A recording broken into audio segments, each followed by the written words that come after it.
नमस्कार पिलामाने आशा करुच्ची समस्ते भलरे थिबो। आज आमे तुम जीवविज्ञान बहिर चतुर्थ अध्याय रेचन यही विषय रे आमे 20टी एमसीक्यू तुम सर्ट टाइप क्वेश्चन आज प्रैक्टिस करवा।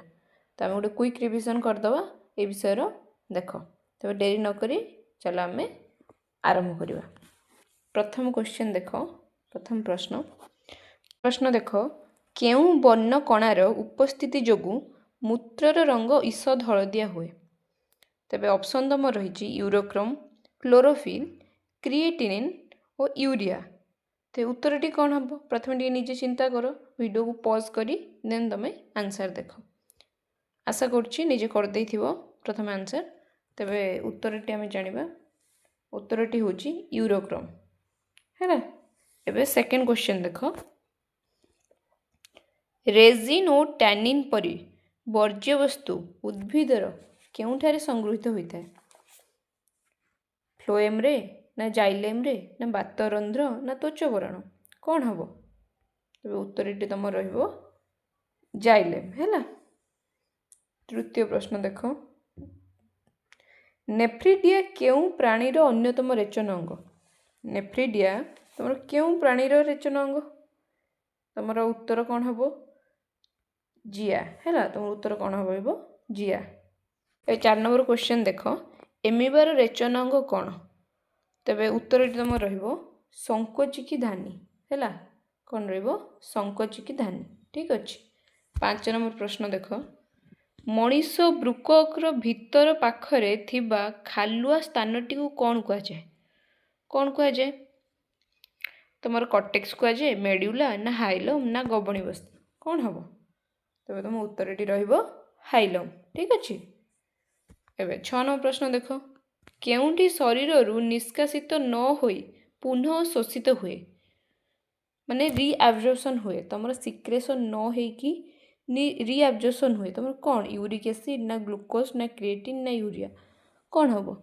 देख यूरिक एसिड क्रिएटिनिन यूरिया एडा सब तुम वेस्ट मटेरियल गुड़ा ना, एडा रिटर्न बॉडी को आसवा किसी आवश्यक नहीं।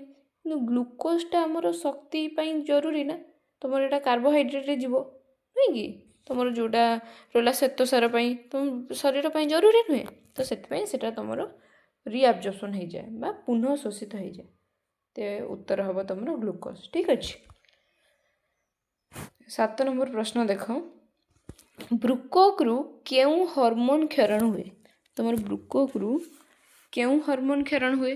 पाराथ हार्मोन, इराइथ्रोपोइटिन ना थायरक्सी ना एड्रेनालिन कौन हम?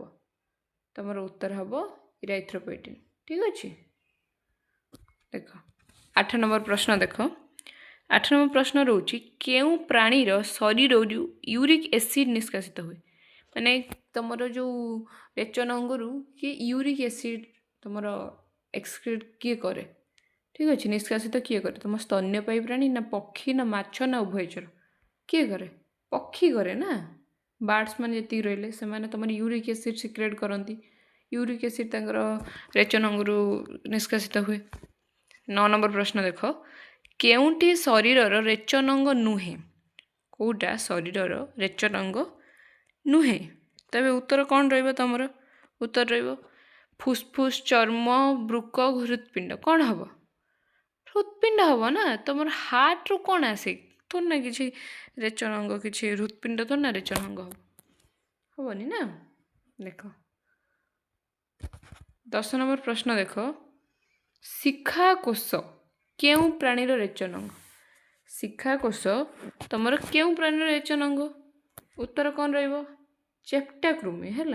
चेप्टाकृमिर तुम चेप्टाकृमिर रेचन अंग होची शिखाकोश। ठीक अच्छे। 11 नंबर प्रश्न देख। मनीषर यूरिया केउठारे उत्पन्न हुए? मनीषर यूरिया केउठारे उत्पन्न हुए? तुम ब्रुकक्रे, मृताशय, जकृत ना अग्नाशय कौटी उत्पन्न हुए? तुम जकृत हुए ना। कौट हुए? जकृत। तुम 12 नंबर प्रश्न देख। शार्क जातीय माछ शरीर कौन वर्ज्यवस्तु निष्कासित करिथांती?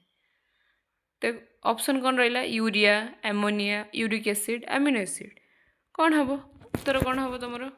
उत्तर हम तुम यूरिया। ठीक अच्छे। देख 13 नंबर प्रश्न देख शरीर में जल और धातव लवण परिमाण किए नियंत्रण करता है?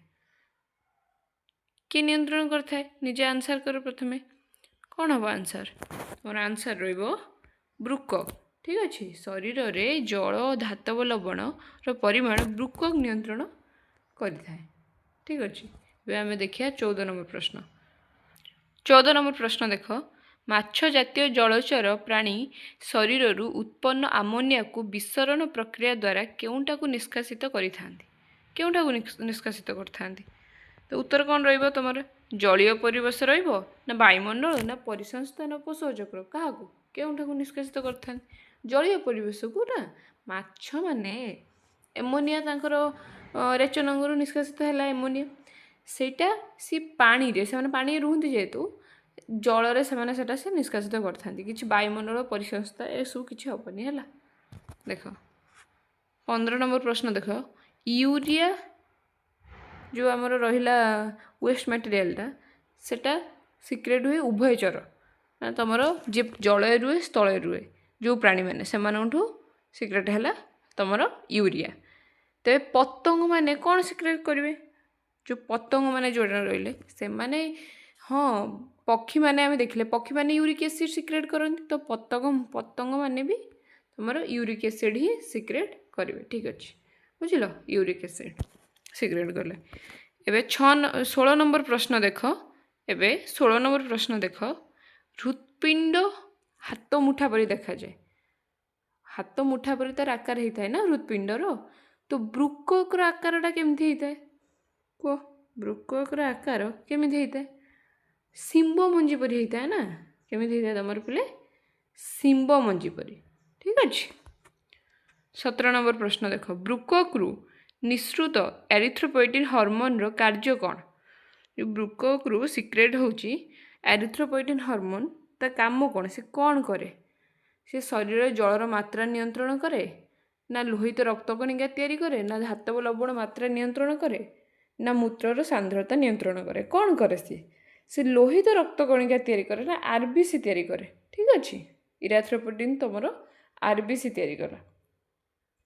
एबे 18 नंबर प्रश्न देख उद्भिदर परिपक्व जाइलेम रे केउ वर्ज्यवस्तु संगृहीत होता है? उद्भिदर परिपक्व जाइलम रे केउ वर्ज्यवस्तु संगृहीत होता है? तुम उत्तर कौन हम निकोटिन रेजिन और टानिन बा टाटारिक अम्ल साइटिक अम्ल कौन सिक्रेट होता है कौन संगृहीत होता है? टानिन हुए ना जो रेजिन कहनी आम रेजिन है। सुस्थ मनीषर मूत्र रे केउठी न थाए कौन न थाए हिमोग्लोबिन न थाए बुझल ना हिमोग्लोबिनटा तुम आरबीसी रे थाए मान तुम जो लोहित रक्तकणिका से तो तार रंग लाल थाए ना हिमोग्लोबिन थाए बोली तो मूत्र रे सेटा कोड़े आसो प्रथम तो ना परिस्रार रंग लाल अच्छी लाल तो नुहे जदि लाल हुए सेटा क्षति ना सेटा ब्लड सेलटा से अच्छी हिमोग्लोबिनटा तो से क्षति तो से सुस्थ गोटे सुस्थ मनीष जी तार मूत्र रे हिमोग्लोबिन न थाए। ठीक अच्छे हाँ एबे देख लास्ट प्रश्न देख तुम 20 नंबर सिनकोनार उपक्षार नाम कौन? 20 नंबर प्रश्न देख सिनकोनार उपक्षार नाम कौन कौन हम निकोटिन रेजिन क्विनाइन टानिन कौन हम उत्तर रहिबो तुम क्विनाइन है। ये आमर 20टी प्रश्न सरी जाइए सो पिला माने पढ़ापढ़ी भलसे कर। ठीक अच्छे धन्यवाद।